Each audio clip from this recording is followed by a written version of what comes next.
So ayan mga kadrama-rama, alam ko pong inaabangan nyo po no, yung next na mangyayari po dito sa Abot Kamay na Pangarap, dahil alam naman po natin mga kadrama na malalaman na po talaga ni Giselle yung katotohanan nga po no, abot talaga sa mga kasinungalingan ni Zoe, sa kanyang lahat ng mga nagawa niyang kasalanan, lalong-lalo na po dito sa pagkamatay po nga ni Don Pepe.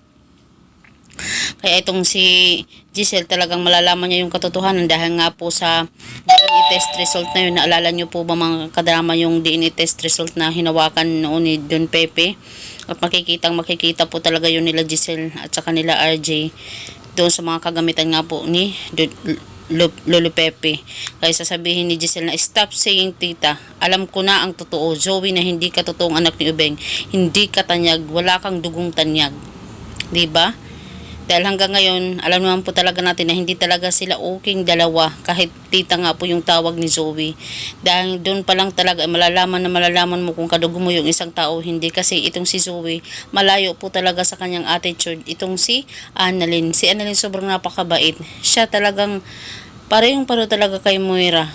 Wala talagang nakuwang attitude mula dito kay RJ. Diba? Kaya itong si Zoe ay siguradong taklop. Matitiklop talaga itong si Zoe, no? Pero alam naman po talaga natin mga kadrama, ayan, oh. Tingnan po natin sa picture, talagang mag-aalibay na naman siya, magdidinay na naman siya, na anak siya, siyang tanyag, diba? Dahil doon naman talaga magaling si Zoe, sa mga excuses, sa mga padinay-dinay. Kaya itong si Giselle talagang hindi napapayag talaga na yun palagi ang sasabihin ni Zoe, dahil may papakita po talaga siyang ebidensya dito kay Zoe. Kaya itong si Zoe ay talagang kawawa, lalong-lalo na pag nalaman pa talaga na itong si Zoe yung naging dahilan ng pagkamatay niyang kanyang ama, diba? At yung mastermind ay yung kanyang nanay na si Moira.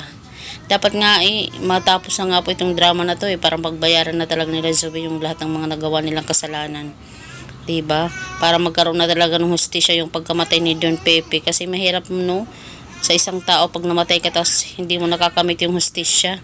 So mga kadrama, abang-abang na lang po tayo mga kadrama no sa next na mangyayari po dito sa Abot Kamay na Pangarap. Sana nga po talaga ay malaman na talaga yung katotohanan nila Giselle, para talaga pagbayaran na talaga nila Zoe, nila Moira at saka nila Doc Carlos yung lahat ng mga nagawa nilang kasalanan.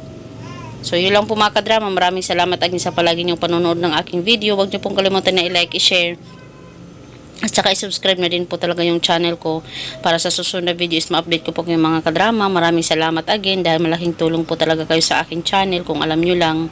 Dahil po sa panonood nyo ay kumikita po talaga tayo dito sa YouTube. Maraming salamat again sa inyong support.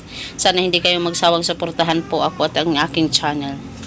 So yun lang po mga kadrama, abang-abang na lang po tayo sa next na mangyayari. Abangan po natin yung scenario na mangyayari po talaga dito mga kadrama. At mangyayari po yun talaga pagdating ng revelasyon dito sa Abot Kamay na Pangarap. So yun lang po mga kaabot kamay, mga kadramatic. Huwag nyo pong kalimutan na i-share po ang video na ito. Bye bye, abangers! Bye!